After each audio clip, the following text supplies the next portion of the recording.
ಇನ್ನು ರಾಜ್ಯ ರಾಜಕಾರಣದ ವಿಚಾರಕ್ಕೆ ಬರೋದಾದ್ರೆ ದೆಹಲಿಯಲ್ಲಿ ಡಿಕೆ ಪವರ್ ಗೇಮ್ ಏನಾದರೂ ಶುರು ಮಾಡಿದ್ರ ಅನ್ನುವಂತ ಪ್ರಶ್ನೆ ಹುಟ್ಟುಕೊಳ್ತಾ ಇದೆ. ಇಂದಿರಾ ಭವನದಲ್ಲಿ ಹೈ ನಾಯಕರ ಜೊತೆ ಸೀಕ್ರೆಟ್ ಟಾಕ್ ಅನ್ನು ನಡೆಸಿದ್ದಾರೆ.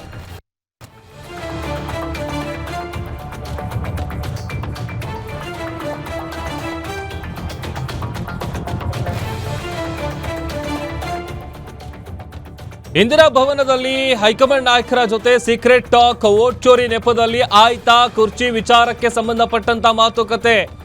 ಸೋನಿಯಾ ಗಾಂಧಿ, ಪ್ರಿಯಾಂಕಾ ಖರ್ಗೆ, ರಾಹುಲ್ ಜೊತೆ ಚರ್ಚೆ. ಡಿಕೆ ಪರ ನಿಂತಿದ್ದಾರಾ ಹೈಕಮಾಂಡ್ನ ನಾಯಕರು?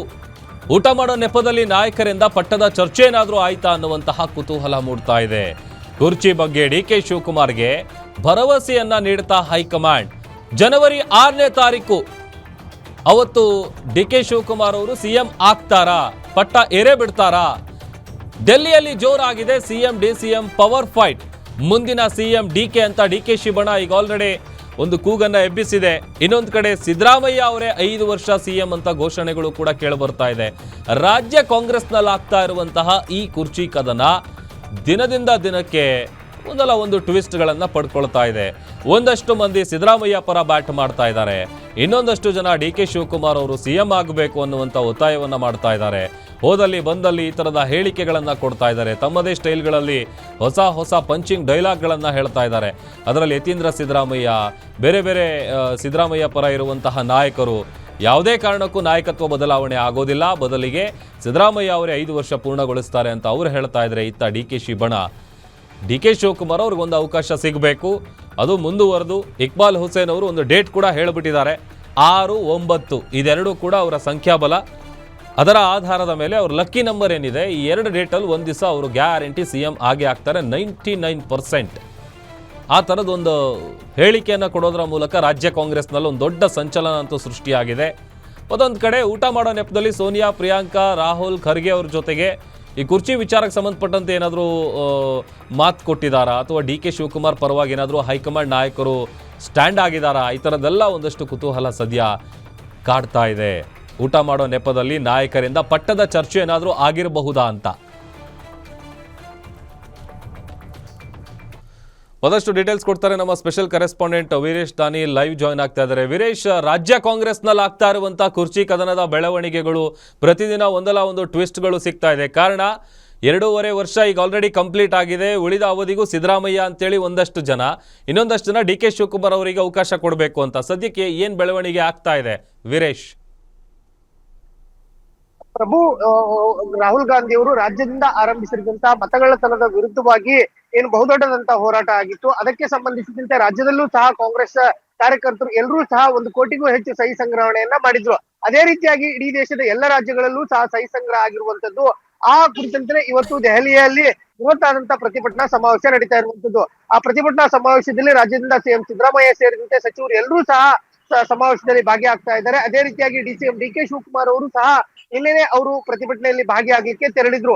ಇವತ್ತು ಮಧ್ಯಾಹ್ನ ಕಾಂಗ್ರೆಸ್ನ ಕಚೇರಿಯಲ್ಲಿ ಸಿಎಂ ಡಿಕೆ ಶಿವಕುಮಾರ್ ಅವರು ಕಾಂಗ್ರೆಸ್ನ ಅಧಿನಾಯಕಿಯಾಗಿರ್ತಕ್ಕಂಥ ಸೋನಿಯಾ ಗಾಂಧಿ ಮತ್ತು ವಿಪಕ್ಷ ನಾಯಕರಾಗಿರ್ತಕ್ಕಂಥ ರಾಹುಲ್ ಗಾಂಧಿ ಮತ್ತು ಪ್ರಿಯಾಂಕಾ ಗಾಂಧಿ ಅವರನ್ನ ಸೇರಿದಂತೆ ಎಐಸಿಸಿ ಅಧ್ಯಕ್ಷ ಮಲ್ಲಿಕಾರ್ಜುನ್ ಖರ್ಗೆ ಅವರನ್ನ ಭೇಟಿಯಾಗಿ ಕುಶಲೋಪಚಾರಿಯಾಗಿ ಚರ್ಚೆಯನ್ನ ಮಾಡಿರುವಂತದ್ದು.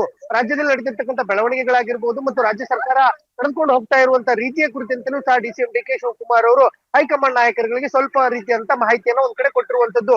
ಇನ್ನೊಂದ್ ಕಡೆ ಸಿಎಂ ಸಿದ್ದರಾಮಯ್ಯನವರು ಮಧ್ಯಾಹ್ನದ ಲಂಚ್ ಸಮಯಕ್ಕೆ ಹೈಕಮಾಂಡ್ ನಾಯಕರುಗಳ ಜೊತೆಗೆ ಅವರು ಆ ಲಂಚ್ ಭಾಗಿ ಆಗಿರ್ಲಿಲ್ಲ. ಹೀಗಾಗಿ ಸಿಎಂ ಡಿಕೆ ಶಿವಕುಮಾರ್ ಅವರು ಅಷ್ಟೇ ಸೋನಿಯಾ ಗಾಂಧಿ, ರಾಹುಲ್ ಗಾಂಧಿ ಮತ್ತು ಪ್ರಿಯಾಂಕಾ ಗಾಂಧಿ, ಮಲ್ಲಿಕಾರ್ಜುನ್ ಖರ್ಗೆ ಅವರ ಜೊತೆಗೆ ಲಂಚ್ ಅನ್ನ ಮಾಡಿರುವಂತದ್ದು. ಹೀಗಾಗಿ ಇವತ್ತಿನ ಸಮಾವೇಶದಲ್ಲಿ ರಾಜ್ಯ ನಾಯಕತ್ವ ಬದಲಾವಣೆ ವಿಚಾರ ಅಷ್ಟೊಂದು ಚರ್ಚೆ ಆಗ್ಲಿಕ್ಕಿಲ್ಲ. ಆದ್ರೆ ರಾಜ್ಯದಲ್ಲಿ ಆಗ್ತಿರ್ತಕ್ಕಂಥ ಗೊಂದಲಗಳ ಸೃಷ್ಟಿ ಏನಿದೆ ಆ ವಿಚಾರಕ್ಕೆ ಸಂಬಂಧಿಸಿದಂತೆ ರಾಜ್ಯ ನಾಯಕರುಗಳು ಎಲ್ಲರೂ ಸಹ ಹೈಕಮಾಂಡ್ ನಾಯಕರುಗಳಿಗೆ ಒಂದು ಮನವರಿಕೆಯನ್ನ ಮಾಡಿಕೊಳ್ಳಿಕ್ಕೆ ಮುಂದಾಗ್ತಾ ಇರುವಂತದ್ದು. ಬಹುತೇಕವಾಗಿ ಬೆಳಗಾವಿ ಅಧಿವೇಶನ ಏನ್ ಮುಗಿಯುತ್ತೆ ಅಂದಿನಿಂದಲೇ ಎಲ್ಲರೂ ಸಹ ದೆಹಲಿಗೆ ಹೋಗ್ಲಿಕ್ಕೆ ಎಲ್ಲ ರೀತಿಯಂತ ತಯಾರಿಗಳನ್ನ ಮಾಡ್ಕೊಂಡಿರುವಂತದ್ದು.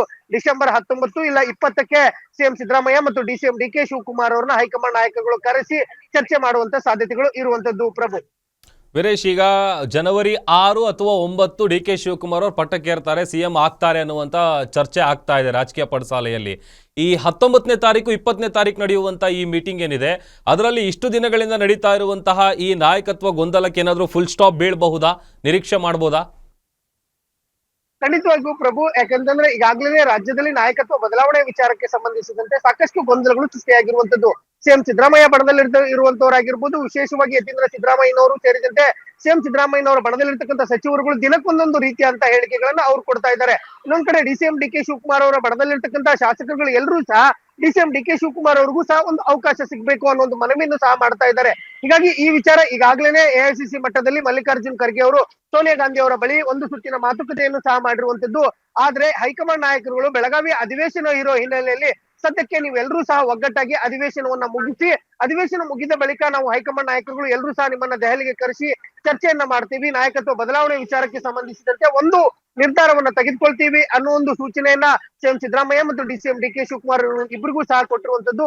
ಹೀಗಾಗಿನೇ ಬೆಳಗಾವಿ ಅಧಿವೇಶನ ಮುಗಿತಿದ್ದಂತೆಯೇ ಬಹುತೇಕವಾಗಿ ಡಿಸೆಂಬರ್ 19 ಆಗಿರ್ಬೋದು 20ಕ್ಕೆ ಸಿಎಂ ಸಿದ್ದರಾಮಯ್ಯ ಮತ್ತು ಡಿಸಿಎಂ ಡಿ ಕೆ ಶಿವಕುಮಾರ್ ಅವರನ್ನ ಸೇರಿದಂತೆ ರಾಜ್ಯ ಕಾಂಗ್ರೆಸ್ನ ಹಿರಿಯ ಸಚಿವರುಗಳನ್ನು ಎಲ್ಲರೂ ಸಹ ಕರೆಸಿ ಒಂದು ನಿರ್ಧಾರವನ್ನ ತೆಗೆದುಕೊಳ್ಳುವಂತ ಸಾಧ್ಯತೆ ಇರುವಂತದ್ದು.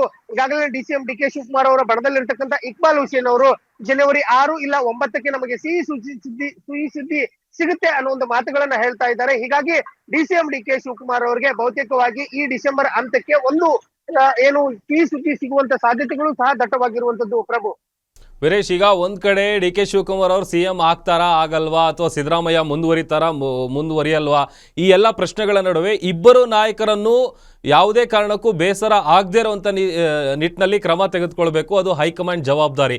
ಇದನ್ನು ಹೇಗೆ ನಿಭಾಯಿಸುತ್ತೆ ಹೈಕಮಾಂಡ್ ಅಂತ? ಖಂಡಿತವಾಗಿಯೂ ಪ್ರಭು, ಯಾಕಂತಂದ್ರೆ ಸಿಎಂ ಸಿದ್ದರಾಮಯ್ಯನವ್ರನ್ನ ಬಿಟ್ಟು ಡಿಸಿಎಂ ಡಿ ಕೆ ಶಿವಕುಮಾರ್ ಅವರ ಪರವಾಗಿ ಏಕಾಏಕಿಯಾಗಿ ಎಐಸಿಸಿ ನಾಯಕರುಗಳು ನಿರ್ಧಾರವನ್ನ ತೆಗೆದುಕೊಳ್ಳಲಿಕ್ಕೆ ಸಾಧ್ಯ ಇಲ್ಲ. ಅದೇ ರೀತಿಯಾಗಿ ಡಿಸಿಎಂ ಡಿ ಕೆ ಶಿವಕುಮಾರ್ ಅವರ ಶಕ್ತಿಯನ್ನ ಕಡೆಗಣಿಸಿ ಸಿಎಂ ಸಿದ್ದರಾಮಯ್ಯನವರ ಪರವಾಗಿಯೂ ಸಹ ಸಂಪೂರ್ಣವಾಗಿ ಹೈಕಮಾಂಡ್ ನಾಯಕರುಗಳು ನಿಲ್ಲಕ್ಕೆ ಸಾಧ್ಯವಿಲ್ಲ. ಈಗಾಗಲೇ ಡಿಸಿಎಂ ಡಿ ಕೆ ಶಿವಕುಮಾರ್ ಅವರು ಹೇಳ್ತಾ ಇರೋ ಪ್ರಕಾರ ಅಧಿಕಾರ ಹಂಚಿಕೆ ಒಪ್ಪಂದದ ಪ್ರಕಾರ, ಅಂದ್ರೆ ಹೈಕಮಾಂಡ್ ಮಟ್ಟದಲ್ಲೇ ಏನಾಗಿದೆ 2.5 ವರ್ಷಗಳ ಕಾಲ ಅಧಿಕಾರ ಹಂಚಿಕೆ ಒಪ್ಪಂದ ಆಗಿದೆ, ಆ ಒಪ್ಪಂದದ ಪ್ರಕಾರವಾಗಿನೇ ನೀವು ನಡೆದುಕೊಳ್ಳಿ ಅನ್ನೋ ಒಂದು ಮನವಿಯನ್ನು ಸಹ ಮಾಡ್ಕೊತಾ ಇದ್ದಾರೆ. ಹೀಗಾಗಿ ಹೈಕಮಾಂಡ್ ನಾಯಕರುಗಳು ಡಿಸೆಂಬರ್ 19 ಇಲ್ಲ 20ಕ್ಕೆ ಸಿಎಂ ಸಿದ್ದರಾಮಯ್ಯ ಮತ್ತು ಡಿಸಿಎಂ ಡಿ ಕೆ ಶಿವಕುಮಾರ್ ಅವರನ್ನ ಕರೆಸಿ ಅವರಿಬ್ಬರನ್ನೂ ಸಹ ಯಾವ ರೀತಿಯಾಗಿ ಸಂಧಾನವನ್ನ ಮಾಡಿ ಅಧಿಕಾರ ಹಂಚಿಕೆಯನ್ನ ಮಾಡ್ತಾರೆ ಅನ್ನೋದೇ ಇದೀಗ ಸಾಕಷ್ಟು ಕುತೂಹಲಕ್ಕೆ ಕಾರಣವಾಗ್ತಾ ಇರುವಂತದ್ದು. ಪ್ರಭು, ಓಕೆ, ಥ್ಯಾಂಕ್ ಯು ವೀರೇಶ್ ನಿಮ್ಮೆಲ್ಲ ಡೀಟೇಲ್ಸ್ಗಾಗಿ. ಇದು ಈಗ ಸಾಕಷ್ಟು ಪ್ರಶ್ನೆಗಳು, ಸಾಕಷ್ಟು ಕುತೂಹಲಗಳು ರಾಜ್ಯ ಕಾಂಗ್ರೆಸ್ನಲ್ಲಿ ಆಗ್ತಾ ಇರುವಂತಹ ಬೆಳವಣಿಗೆಗಳನ್ನು ಗಮನಿಸ್ತಾ ಇದ್ರೆ ಸಹಜವಾಗಿ ಹುಟ್ಕೊಳ್ಳುತ್ತೆ. ಯಾಕೆ ಅಂತ ಅಂದರೆ ಈ 19 ಅಥವಾ 20ನೇ ತಾರೀಕೇನು ಡಿಸೆಂಬರು ತಿಂಗಳಲ್ಲಿ ನಡೆಯುವಂಥ ಮೀಟಿಂಗ್ ಇದೆ, ಆ ಮೀಟಿಂಗ್ನಲ್ಲಿ ಇಬ್ಬರಿಗೂ ಕೂಡ ಬೇಜಾರಾಗಬಾರ್ದು. ಇಲ್ಲಿ ಡಿ ಕೆ ಶಿವಕುಮಾರ್ ಅವರು ಕೂಡ ಬಹಳ ಪ್ರಮುಖ ನಾಯಕರು, ಆಮೇಲೆ ಸಿದ್ದರಾಮಯ್ಯ ಅವರನ್ನು ಕೂಡ ಕಡೆಗಣಿಸೋ ಹಾಗಿಲ್ಲ, ಮುಂಬರುವಂಥ ಚುನಾವಣೆಗಳ ಮೇಲೆ ಅದು ಎಫೆಕ್ಟ್ ಆಗುತ್ತೆ. ಹಾಗಾಗಿ ಇದನ್ನೆಲ್ಲ ತಲೆಯಲ್ಲಿಟ್ಕೊಂಡು ಹೈಕಮಾಂಡ್ ಅಳೆದು ತೂಗಿ ಹೆಜ್ಜೆ ಇಡಬೇಕಾದಂತಹ ಪರಿಸ್ಥಿತಿಲಿದೆ.